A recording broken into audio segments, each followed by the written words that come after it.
Yang saya hormati Ketua dan pimpinan lembaga-lembaga negara, hadir bersama kita Ketua MPR RI.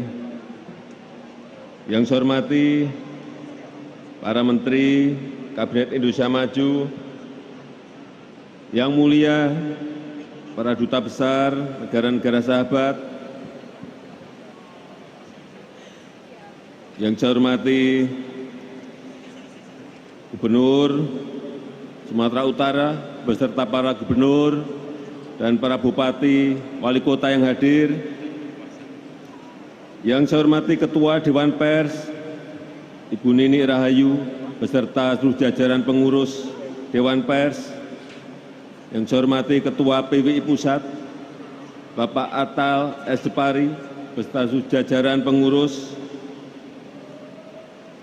yang saya hormati Panglima TNI dan Kapolri, beserta seluruh kepala staf yang hadir, kepala staf Angkatan Darat, Angkatan Laut, dan Angkatan Udara.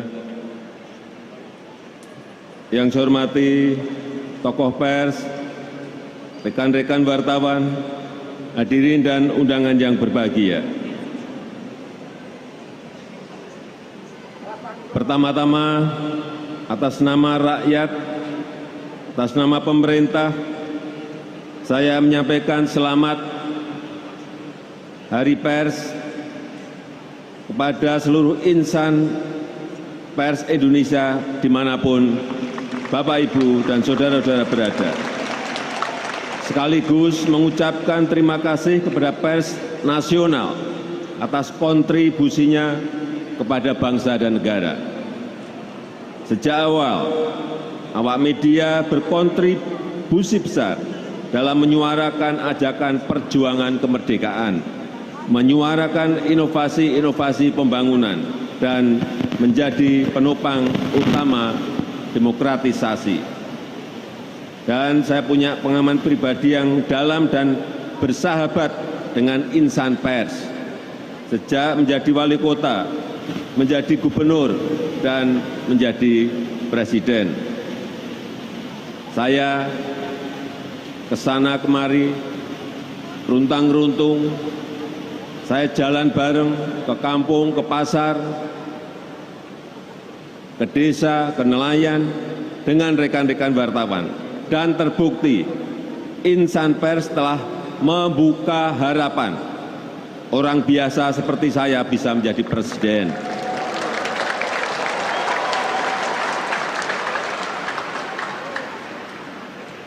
Bapak Ibu insan pers yang saya banggakan, pada hari peringatan Hari Pers Nasional sekarang ini, saya ingin mengatakan bahwa dunia pers tidak sedang baik-baik saja. Saya ulang, dunia pers tidak sedang baik-baik saja.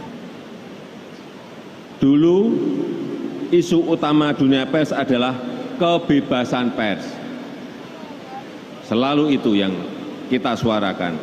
Tapi sekarang apakah isu utamanya tetap sama? Menurut saya sudah bergeser. Karena kurang bebas, apalagi kita sekarang ini. Pers sekarang ini mencakup seluruh media informasi yang bisa tampil dalam bentuk digital. Semua orang bebas membuat berita dan sebebas-bebasnya. Sekarang ini masalah yang utama menurut saya adalah membuat pemberitaan yang bertanggung jawab.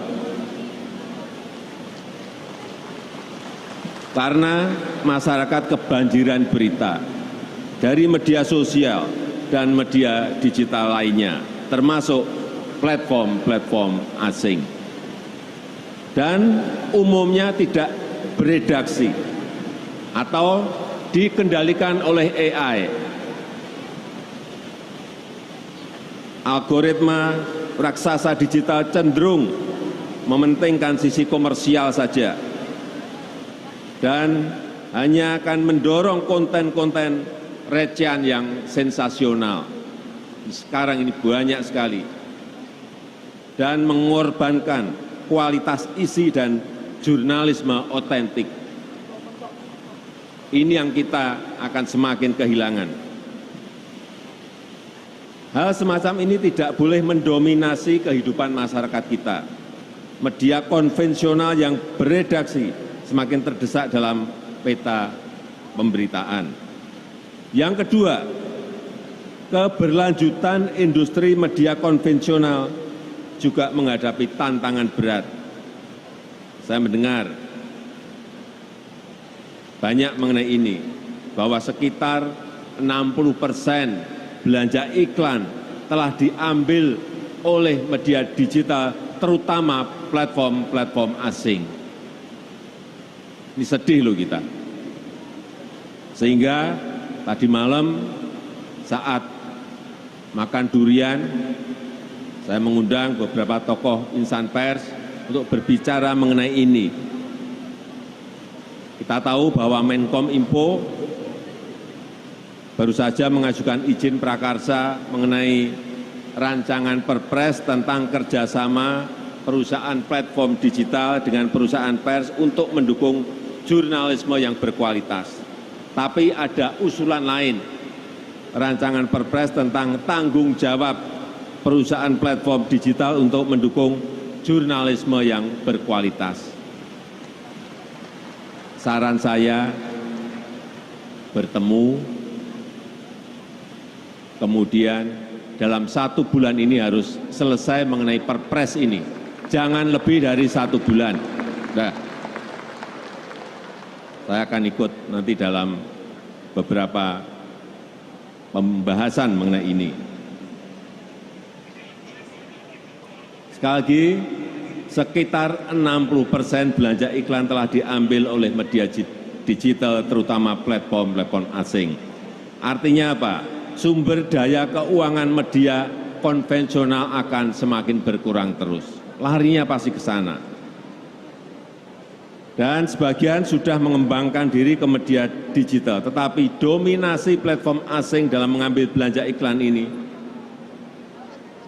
telah menyulitkan media dalam negeri kita.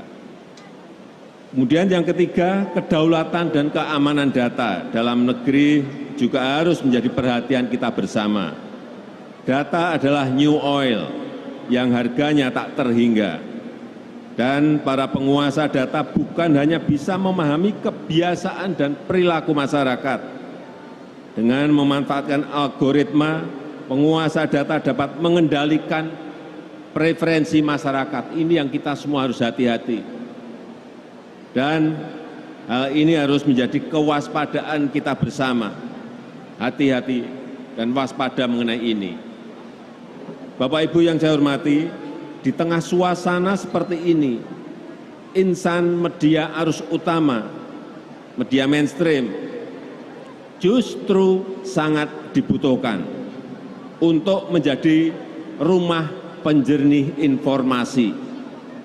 Penting sekali menjadi clearing house of information, menyajikan informasi yang terverifikasi dan menjalankan peran sebagai communication of hope yang memberi harapan kepada kita semuanya.